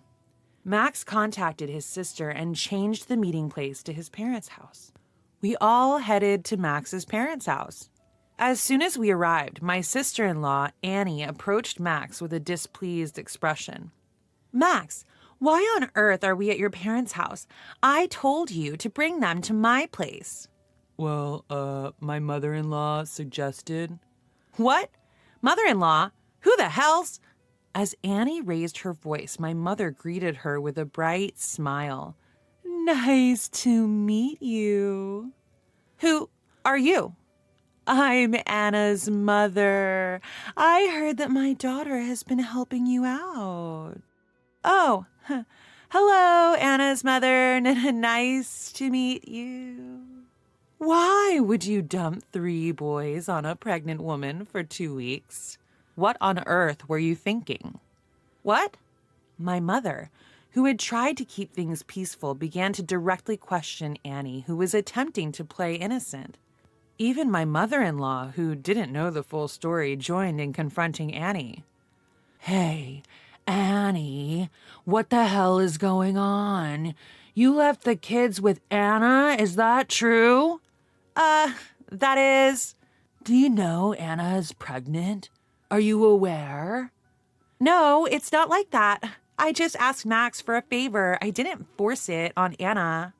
The sister-in-law, accused by my mother-in-law, desperately made excuses. Unable to bear the sight, my mother quietly interrupted the conversation. Could you stop this unseemly arguing? Annie, you've experienced pregnancy, right? You understand that even during the second trimester, you can't let your guard down, right? That's... Also, your child doesn't even know how to hold a pencil. Can't show their appreciation for a meal. What kind of education are you providing? Well, I corrected all the points I noticed, but that wasn't for you. It would be the kids who would suffer if they continue as they are. I did it for them. Please don't misunderstand that. Annie's face gradually turned pale and she eventually fell silent. My mother-in-law, who had been listening to the conversation, turned bright red and apologized to my mother, saying, "I'm sorry." Even after that, my mother went on to talk about how she had been disciplining the children with all her might for the past 2 weeks. She took the opportunity to criticize Annie's parenting and even criticized my mother-in-law's way of raising her daughter, Annie, with a hint of sarcasm. By the time my mother finished speaking, both my mother-in-law and Annie were completely exhausted. "I'm truly sorry." They both bowed deeply to my mother. After that, it seems that Annie was severely scolded by my mother-in-law. "What's wrong with you? Because of you, I was humiliated." "But I just wanted a break." "There's a limit, you know. Forcing your kids on pregnant Anna for 2 weeks, that's insane." "Oh, I'm sorry. I won't do it again." Crying loudly, Annie repeatedly bowed her head. By my mother-in-law's order, she was strictly forbidden to leave the children at our house in the future. Ever since then, my husband has become much more reliable. It's probably thanks to my mother, but I also feel a change in my husband's attitude. "Anna, I'm really sorry. I didn't realize that housework and child rearing were so hard." "It's okay. I'm glad that you understand." "I won't be swayed by my sister anymore. From now on, I will prioritize you, Anna, and act accordingly. You may not trust me right away, but I want you to watch me as I strive to be a good husband and a good father." "Thank you, Max. It's okay now. With him as he is now, I'm sure we can build a happy family." Looking at him, who was staring straight at me, I was convinced of that. After that, a healthy baby was born to us, the couple. My husband has become very fond of children, and he is taking paternity leave and taking care of them earnestly. All of this is thanks to my mother's teachings. Outsiders don't need to come to the funeral, haha. On the night my kind father-in-law passed away, a wake was held. Those were the words of my mother-in-law, who had thrown all the care for my father-in-law onto us, my husband and I. What? Yes, it's a family ceremony, so outsiders should refrain. And remember, Dad's inheritance of $2 million is ours, my sister-in-law said, to which my husband responded in surprise. Brother, sister, what are you talking about? It's Dad's funeral, and about the $2 million. My mother-in-law replied, seemingly irritated. We're not giving the inheritance to you, the youngest one. You should renounce your right to inherit. That's selfish. I don't care about the inheritance, my husband said, and I continued in a teary voice. Exactly. Let us say our proper goodbyes to father-in-law. Then my mother-in-law glared at me. Why are you, an outsider, acting like family? By the way, Dad told the nurse to call you at the last moment. Could it be that you were having an affair with my father? My brother-in-law and sister-in-law exaggeratedly showed disgust.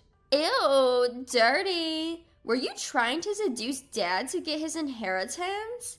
Michael, you married a terrible woman. I clenched my fists tightly.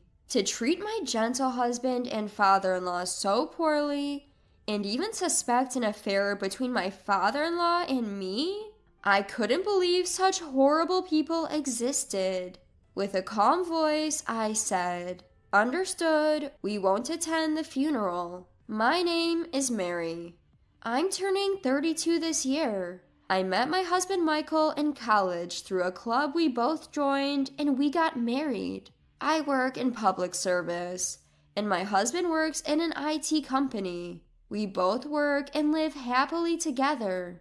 Michael, it's about time to bring fresh clothes for your father, isn't it?" "Oh, right. Thank you always, Mary."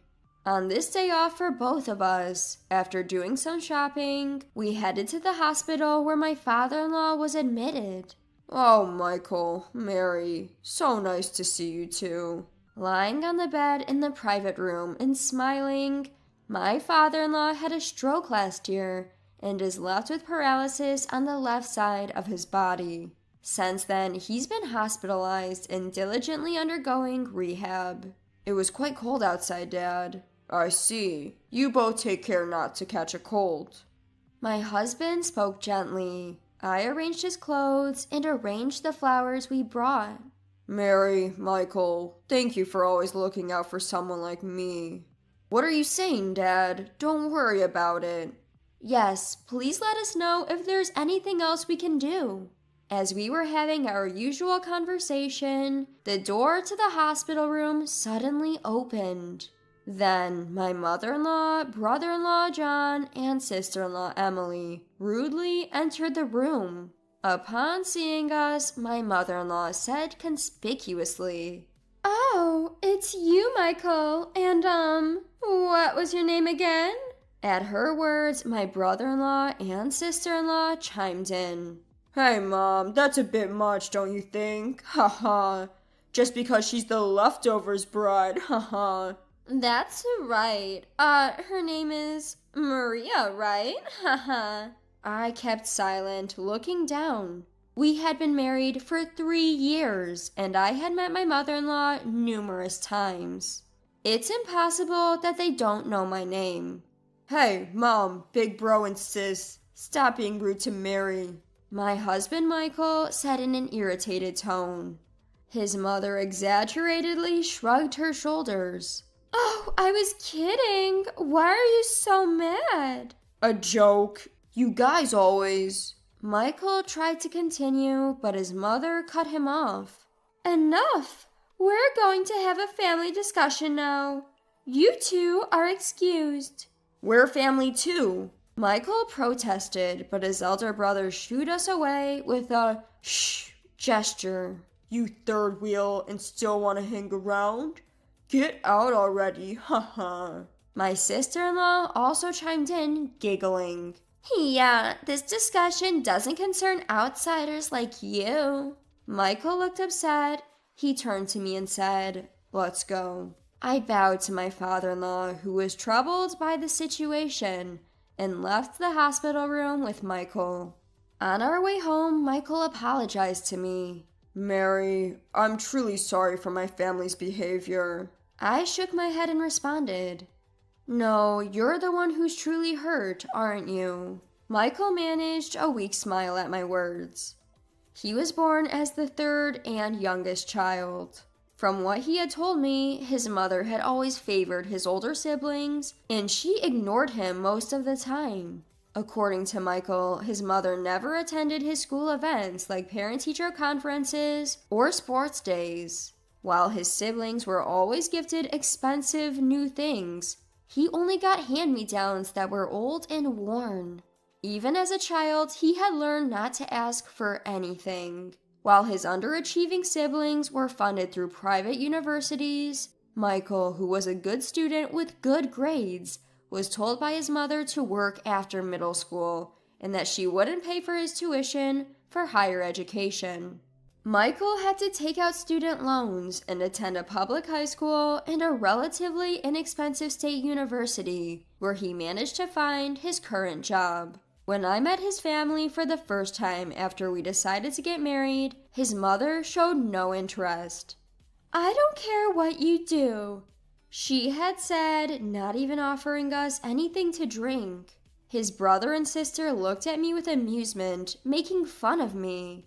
You really must be a masochist to marry such a leftover, haha.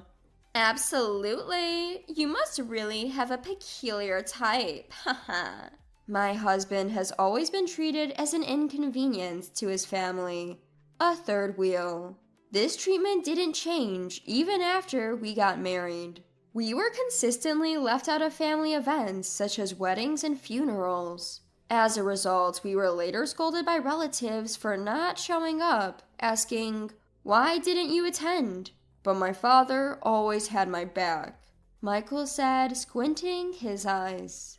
When Michael was a child, his father was often away on business trips, hardly ever at home. However, on occasions like Christmas and birthdays, even when Michael didn't receive a gift from his mother, his father always made sure to have something for him. Despite his busy schedule, there were times he took off work to attend Michael's graduation. When we got married, it was only his father who seemed genuinely happy and blessed us. A kind father-in-law, always concerned about us.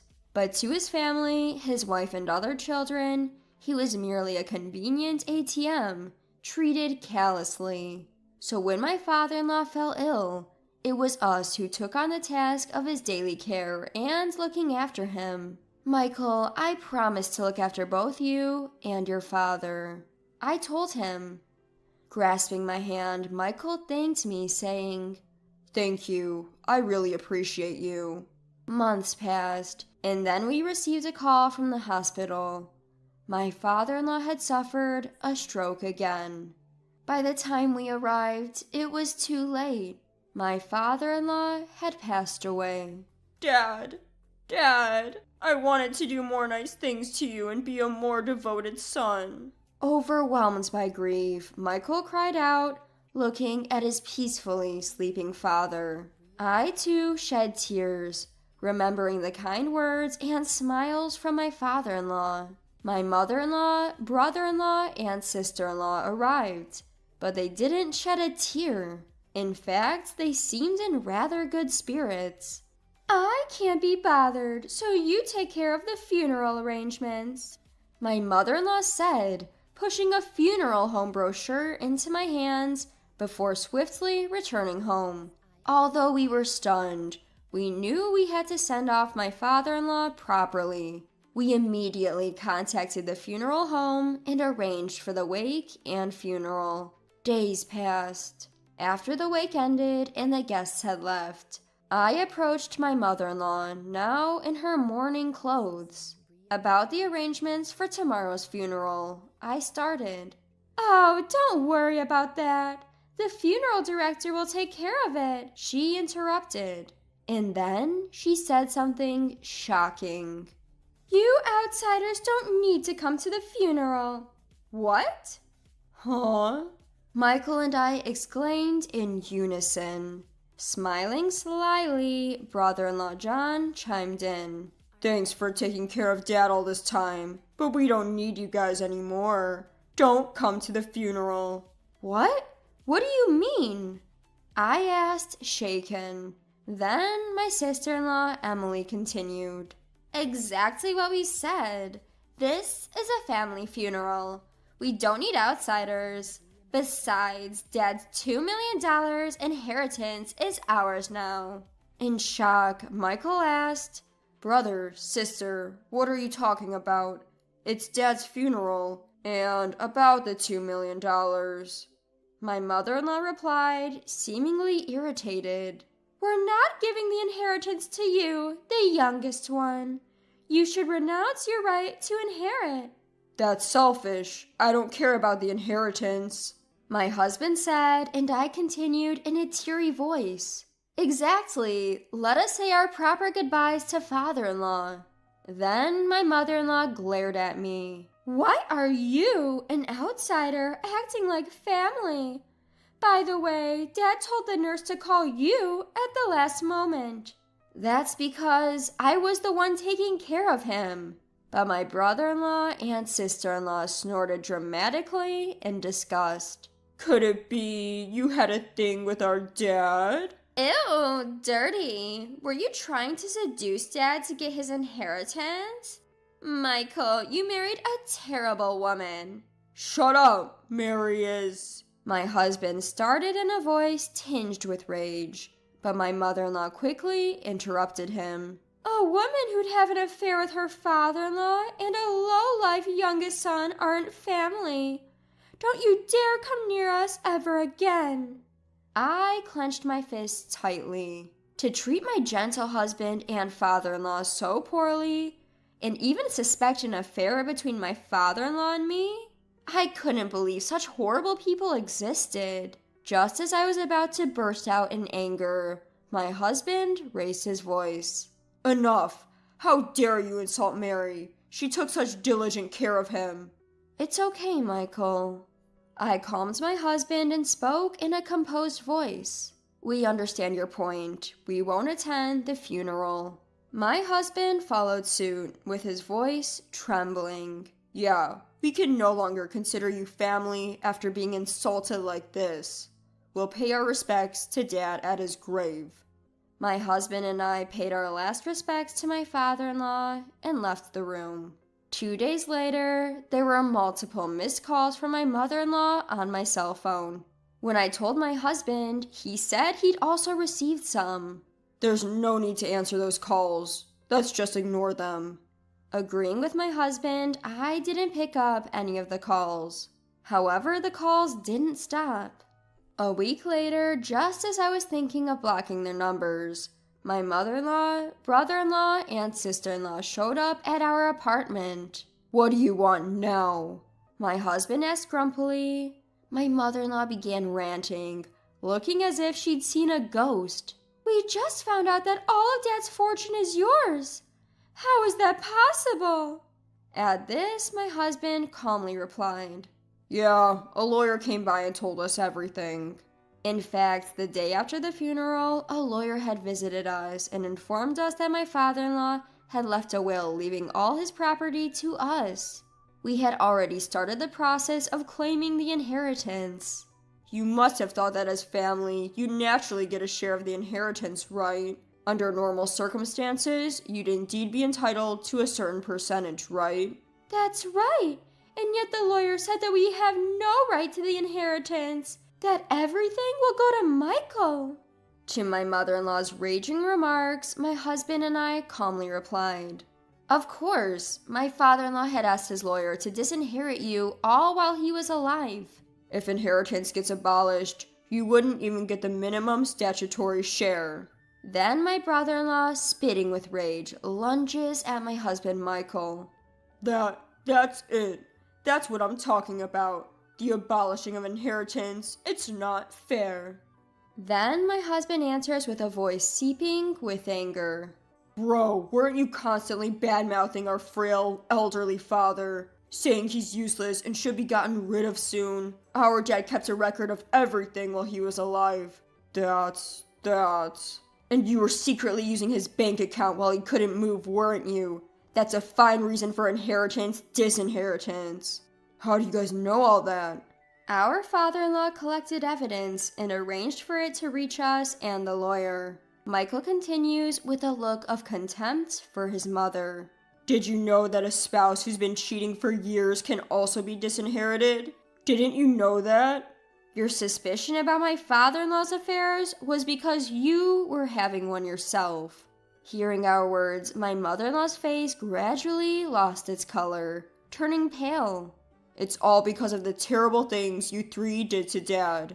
It's too late to change anything now. Michael says grimly. Then my brother-in-law suddenly starts begging, even prostrating himself on the floor. Mike, please, split the inheritance with me. I need money because my business failed. My sister-in-law also follows him, her face a mess of tears and snot, clinging to my husband's arm. I apologize for everything. If my husband finds out about my debts, I'll be divorced. Looking down at them, my husband coldly dismisses them. I won't forget what you guys did to us. I will never forgive you. Then my mother-in-law, stomping her foot in frustration, screams out, How am I supposed to live from now on? We're family, aren't we? Help me. Michael and I look at each other and say in unison, Family, you say? Who was it that said strangers shouldn't come to the funeral? There's no way we're helping you guys. Figure it out yourselves. Michael says and shuts out the three of them, but still they continue to scream. But as soon as the property manager who heard the commotion came, those three shuffled away, tails between their legs. Shortly after, we as a couple received all of my father-in-law's estate and moved to a new place to prevent any further attacks, and we also locked our records securely. This is a story we heard from relatives, but afterward, my brother-in-law apparently begged relatives for a loan, only to be turned down and ended up borrowing money from moneylenders. Now he's being hounded by a group of tough-looking guys. My sister-in-law, her chronic debt finally discovered by her husband, was divorced and moved back home. Now she's reportedly working in a nightclub to pay off her debt. My mother-in-law, after being discarded by her gold-digging affair partner, has aged considerably. These three now live in a run-down, one-bedroom apartment, barely getting by with the bare necessities. But it's no longer any of our concern. On the other hand, a precious baby boy was born to us. With the kindness that my father-in-law showed us, we now want to shower our son with love and live happily ever